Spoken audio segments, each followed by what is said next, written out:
Welcome to the 2022 Flying Quilt-A-Long. I'm Laura Strutt and I'm delighted that you're joining me for this 4-part project to create your own Flying Geese quilt.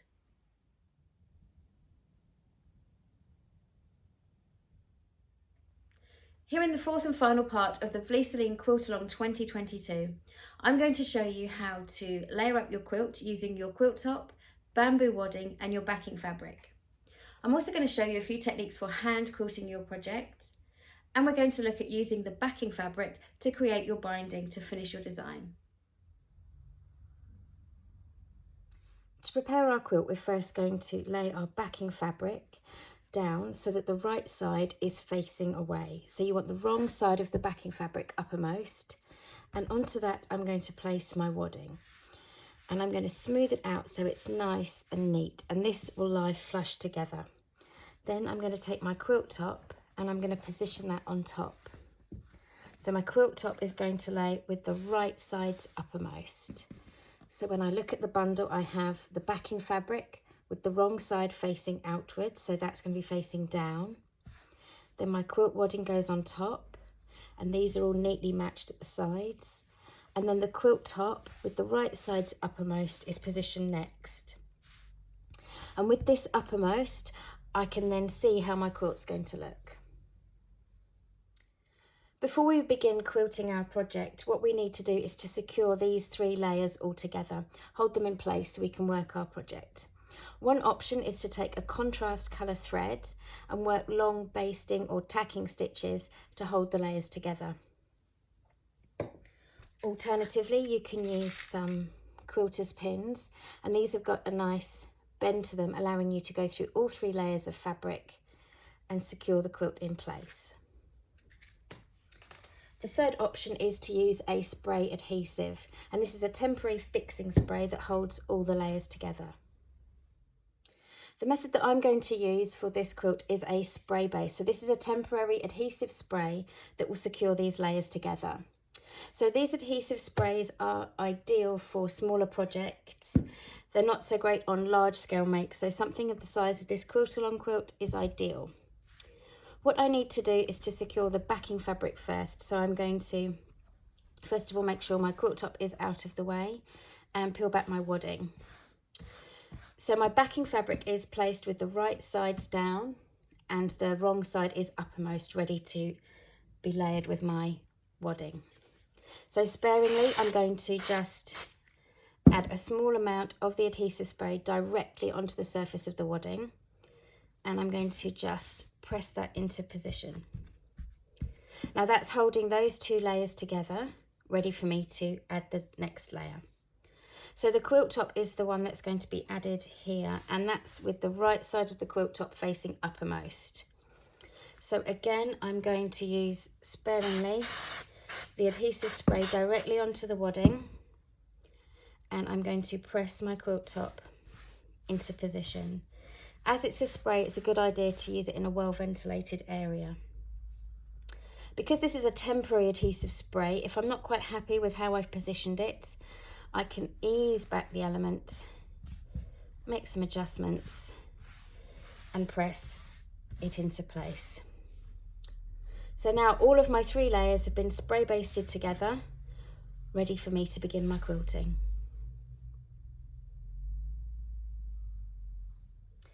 So with our quilt top basted to our wadding and our backing fabric, we're ready to begin the process of quilting our design. So this design is hand quilted, and we're going to need a few supplies in order to do that. So what I've got here are a pair of really sharp snips to take care of my thread ends, a selection of threads, some needles and a thimble. So looking first at the needles, I've got 2 different sizes here. Ordinarily, my first go-to would be a quilting needle. So this is a very short, very sharp needle, around a size 10 or a size 12. I believe this is the 12 from my set. So we're looking for a very short, sharp needle, and that's to make your very deliberate, neat hand stitches. Now you'll see I've got a second needle here. I'm actually going to be working with a heavier weight thread for this project. So you may find if you're working with a perlé cotton or an embroidery thread, or just a more heavyweight thread option, you simply won't be able to thread your small needle. So I've sized up for this project to a slightly larger needle, just a normal regular sharp, and that's going to allow me to create the big stitch design that I want to create on the quilt top. So you may want to choose your thimble. This is very personal preference, so you can have lots of different types, and you use these just to slip them onto your finger just to help you guide the needle. In addition, if you're going to be marking out your stitching lines, you may want to use a ruler and a crease marker, or you may prefer to use a pen just to highlight where you're going to be stitching. Of course, some people prefer just to work organically and stitch using just their eyes and following the seam lines. Some people prefer to create a motif to place on top of their project that they can follow. So I'll show you briefly how I create my crease line to mark my stitching. So I'm going to just take my ruler and I'm going to position it along one seam line. So I want to be following the seam line all the way across, making sure that my ruler evenly marks it, and I will take the crease marker and I will simply just run it along the length of the ruler. Now in doing so, that creates a line for me to follow with stitching. Of course, you don't need to work with a crease. You could simply do it by sight, or you could use a pen if you want to. If you're using any kind of pen or marker or chalk, be sure to check it on a scrap of the fabric so that you know that it can be removed. It's awful when you've finished a project to find you can't remove your markings. When it comes to selecting the threads, of course, you've got the choice of weights. And as I've said, we're working on a slightly bigger stitch style, so it's a more bold, dramatic. So I've picked a heavier weight cotton thread. And I just want to choose the colour that I want for my actual stitches. So I've selected 3 quite neutral shades just to see how they play on the fabric. One thing you can do is just to take a length of the cotton and lay it out against the fabric, and that gives you a really good idea of how your stitches will appear. So I've got a slightly darker, a brighter, and a mid one. So holding them against the fabric, I can decide on which one I'd like to choose. And I think we're going to go for the middle one, which is nice and bright. And I'm pleased with how that looks against my fabric. I can thread up my needle. Now, because we've got long sections of fabric that we're going to be stitching, there's always that temptation to just draw out lots and lots of thread. And that's a very, very dangerous idea, because that's one way to get really tangled really quickly. I like to take probably the length of my arm, if not slightly less. It's not a huge amount that you're working with each time. So I've taken quite a small length here. So I'm just going to thread the needle here. So I've threaded my needle and I've got quite a short length. I'm going to show you one way that I tie the knot. So here I have my end of cotton here, and I have the tip of my needle. So I'm going to place the end of the cotton towards the eye of the needle. I'm going to hold that in place, and I'm going to wrap 2, 3 times around. I'm going to hold those twists there, and I'm going to slide that all the way down the needle and all the way down the length of the cotton to tie a knot. So that's how I tie my knot for my quilting. When you're hand quilting, you can opt to just hold your quilt and work with it in your lap and just work on sections at a time, or you may prefer to position it inside a hoop. Now, a quilting hoop will hold your work so that you know the area you're working on, which is really great if you're doing very small stitching and very intricate designs. I find with the big stitch style quilting, I cover quite a large area quite quickly, obviously in comparison to more delicate small stitching and more intricate designs. So for me, repositioning a hoop takes quite a while. So if you were to use a hoop, what you would need to do is to set it around your area for stitching, and you need to create a sort of cushioned effect. So you don't want it to be held as taut as if you were doing embroidery, for example. You want it to have sort of a slight ripple to it so you're able to manipulate the fabric. Okay, so stitching without a hoop is actually quite easy when you're doing this large big stitch quilting.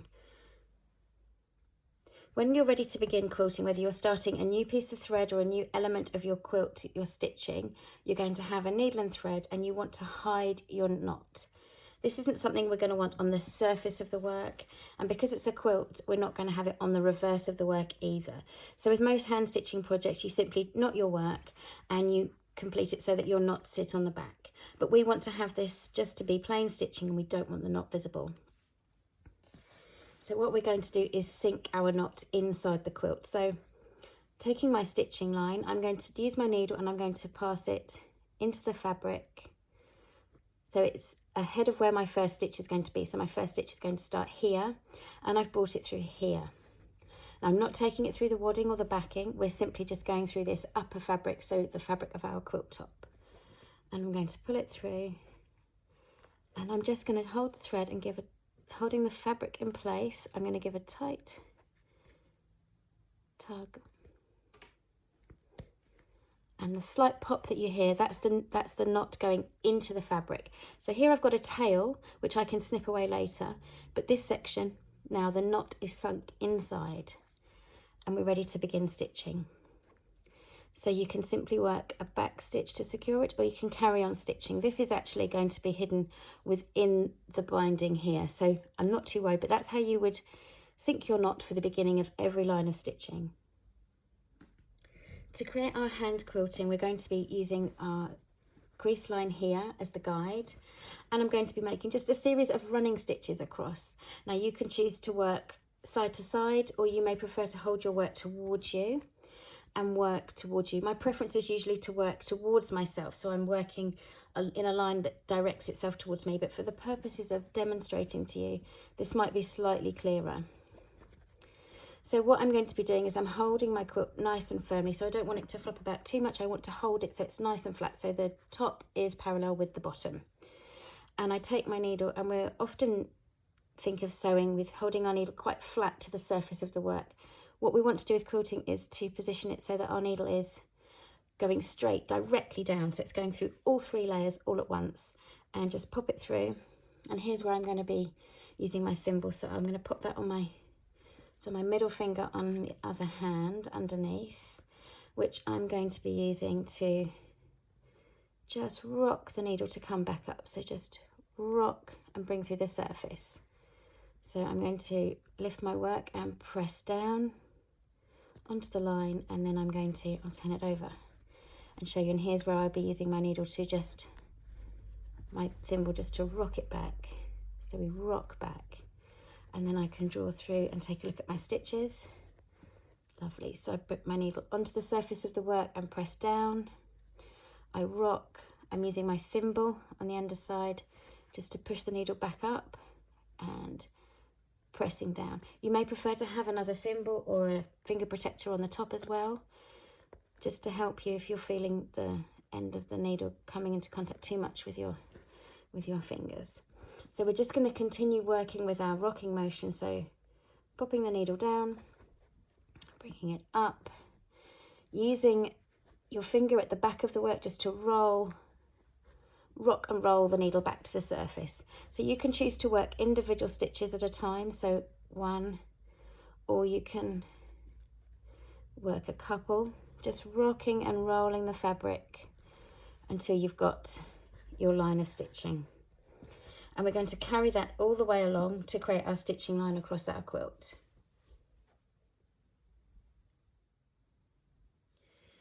Once we've come to the end of the line of stitching or the end of our thread, what we can do is to work our last stitch, taking both of our hands to the surface of the work, because again we want the knot to be inside, we don't want it on the surface or on the reverse on the quilt back. So I like to take my working thread, so I've got my thread on the top and I bring my needle underneath and round, and we're going to just create a knot that sits. You can use your needle to help you. You want it to sit right onto the surface of the work. So here we've got our knot right here. I'm going to pull my thread to the side and I'm going to put my needle back in. I'm going just through the quilt top, a slightly bit through the wadding as well, but I'm not taking my needle now through the backing. And you can bring it up a little distance away. And much in the same way as how we sank our knot right at the beginning, we're going to pull and just give a short sharp tug, and it takes the knot inside the fabric. And now we can clip away the thread here on the surface, and we have a finished line of quilting with no visible knots on the front or the back. I'd like to show you some of the different finishes that you can create with hand stitching. I've worked with a big stitch technique here, and I've kept my stitching within the sky areas of the geese motif. I've kept my lines of stitching quite close together to create a dense finish for the quilt top. Alternatively, you might want a more relaxed finish, and taking a look at this quilt top, by keeping the stitching lines greater and the area between the quilting lines, it's got a more relaxed finish to the quilt. Of course, it's down to personal preference whether you prefer a heavily stitched dense finish or a lightly stitched more relaxed finish. One thing to consider, of course, is the quilting lines. Now, what that means is the distance between your quilting lines that would be suitable for the type of wadding. The Vliseline 268 bamboo wadding. Now, the quilting distance for that wadding is between 10 and 20 centimetres, so around 4 to 8 inches. And what that means in practical terms is we need to maintain a maximum of 20 centimetres, which is around 8 inches, between our quilting lines. To complete the finished quilt top, what we need to do is to remove the excess on this side, and we need to seal these raw edges with our binding. The binding can be worked in a few different methods. The method for this project has been worked with the backing fabric. So we've taken the backing fabric over to the front of the quilt and created the binding. Of course, at this stage, you can decide just to simply remove all of the excess along the side of the quilt, and you can work with a binding tape, or you can cut your own binding, and you can simply stitch the binding in place, fold, and then hand stitch on the reverse, and that would complete the quilt top. In this instance, however, we're going to be using this backing fabric. So the first thing we need to do is to prepare the wadding. Our wadding has an overhang here of a few inches, and we need to remove this wadding, yet we need to maintain the backing fabric. We need to keep the backing fabric intact. The best way to do this is to fold the quilt over and to ease our backing fabric. So this quilt was spray basted, and I'm easily able to pull the fabric out of the way. I've taken it right back to my line of quilting, so I know that it's going to be held secure there, and I also know that it's not going to be in the way when I cut my excess wadding. To remove the excess wadding, I'm going to use a ruler and a rotary cutter. You may, of course, prefer to use scissors and just simply work carefully along the edge of the quilt. My preference is to work with a rotary cutter and ruler because I'm able to make sure that my quilt edges are completely straight. So before I make that cut, what I'm going to be doing is I'm going to be cutting my wadding in line with my quilt top. And I'm going to just quickly turn over and double check that my backing fabric is tucked right out of the way, and it is not going to be caught up in that cutting line, because once that's cut, there would be no way to make the binding using that method. So we're going to take the ruler and place it carefully along the edge of the quilt, and using the rotary cutter just to work a careful cut along the edge, and that's going to bring our wadding into line with our quilt top. So we've removed the excess wadding here. With the excess wadding removed from the quilt, we're able to continue with the binding. It's always worthwhile hanging on to small strips of binding. You can either pop them into your stash and you can use them for smaller makes, or you can work with a zigzag stitch to join two pieces together and create slightly larger pieces for scrap projects. Now we need to retrieve our backing fabric in order to create the binding. So to do that, we are going to fold the quilt out of way and bring the backing fabric forward. It's nice to just smooth it out here. You can obviously press this if you prefer. what we're going to be doing is we're now going to trim just the backing fabric, and this is what's going to create our binding. So for this quilt, we can choose to either work with a 1-inch strip of binding, or we can go slightly larger and work with a 1.5-inch strip. So for this design, I'm going to work with quite a thin binding strip, so I need to trim my backing to make that strip. So again, you can work with a rotary cutter or your scissors. My preference here is towards the ruler and a rotary cutter, just to get a nice straight edge. So I'm going to align my ruler carefully with my quilt top. So I've aligned my ruler, and with my rotary cutter, I'm going to just simply take a careful cut all the way along to allow me to remove the excess backing and reveal the fabric that's going to become the binding. With the backing fabric now trimmed down, we're ready to create the backing fabric binding. This is a double fold binding, which means the backing is folded once and twice before being secured onto the front of the quilt.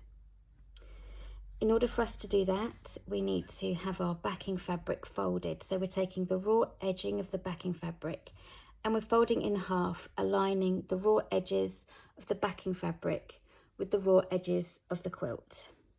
You can either choose to press with an iron with your fingers or just with a seam roller, just to keep that nice and crisp along the edge so it's a neat fold. The second fold, we're going to be bringing it onto the surface of the quilt. So for this stage, we don't want to be drawing it across. There's no tension in the pull. It's just easing it carefully onto the front and placing it into position. And it needs to be held into position. You can do this with pins or with quilt clips, just to hold that fabric onto the surface of the project.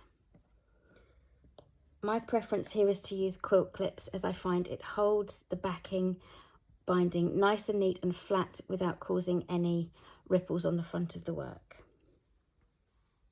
There are two options for how to prepare the corners on our quilt, and the first option is a square corner. So to do that, we have the binding coming straight down from our first side, and our binding on our second side is yet to be folded. We hold all of the excess in place at this far corner and begin there making our double fold. So bringing the raw edges up to meet the quilt and giving it a small press and then folding them again. I'll just pop a clip on there. And we're just going to continue on securing that second side. And here we've got a square corner on our quilt. So you can see the binding from one side, it goes straight to the edge, and the second binding crosses over to make a square on the corner. The second option that we have for treating our corners of our quilt is to create a mitre. And the way to do this is we've finished our first side and we have the fold extending right to the end of the backing binding. We're then going to fold in this corner section, so folding it directly up so that it sits at a 90-degree angle with the first line of binding. We're then going to continue by holding that fabric still and pressing and folding our binding so the raw edges along the second side meet the raw edges of the quilt, and then bring everything over to the front. So we're bringing our binding back over to the front of the quilt. And here we've created a neat mitre that sits over the corner of the quilt. The binding's been folded over to the right side of the quilt and then clipped in place. The final task is to secure with a line of stitching. There's two methods here. We could take this to our sewing machine and simply work a line of straight stitching to top stitch that all into place, catching the folded backing binding and the quilt top. and that would complete the quilt. Alternatively, we can hand sew this in place, and that's the method that we're going to use for this project. To hand quilt this, I'm going to be using the same thread that I used for piecing my blocks. So this is a 70 weight neutral coloured cotton, and I'm going to take a regular sharp and I'm going to thread it with a short length of cotton. So this is probably no longer than the length of my forearm. You can use a quilting needle or a regular sewing sharp. I just opt for a sewing sharp for this, that's my preferred length, but you can use a smaller, sharper needle. So I'm going to knot my thread by placing my needle on top of the thread end and then bringing the whole thread round 1, 2, 3 times, taking hold of those loops and sliding them all the length of the thread to create the knot. I'm going to begin at one side of the quilt and work my way around. I want to position my stitches so they sit just underneath the fold of the binding so that we can't see them on the finished piece. My first task, I'm going to fold back the binding and I work a small stitch and it goes through just the wadding and the quilt top and not through to the backing. I make a small stitch here just to secure my thread and to hide the knot. Then I'm going to bring my needle into the work and I'm going to take a small stitch through the quilt top and the wadding. Again, we're not taking the needle through to the backing. I'm going to make a small stitch and then I'm going to work my needle through just the inside fold of our binding, so just on the inside section, and work a stitch. And when I draw it up, that secures the binding onto the quilt top. So I'm going to continue on making a small stitch just inside the fold and then taking a stitch from the binding and drawing up. And we can continue that for the whole length of the quilt. So taking a small stitch from the quilt top and the wadding, and then the needle goes through the binding just on that inner portion. So we're not taking it through to the front. And I'm going to keep working all the way across. So small stitch from the quilt, small stitch from the binding. All the way along the length of the quilt.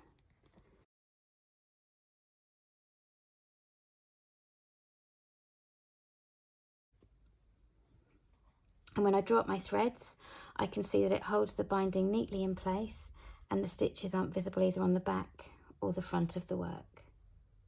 Thank you so much for joining us for the fourth and final part of the Flying Geese Quilt-A-Long 2022.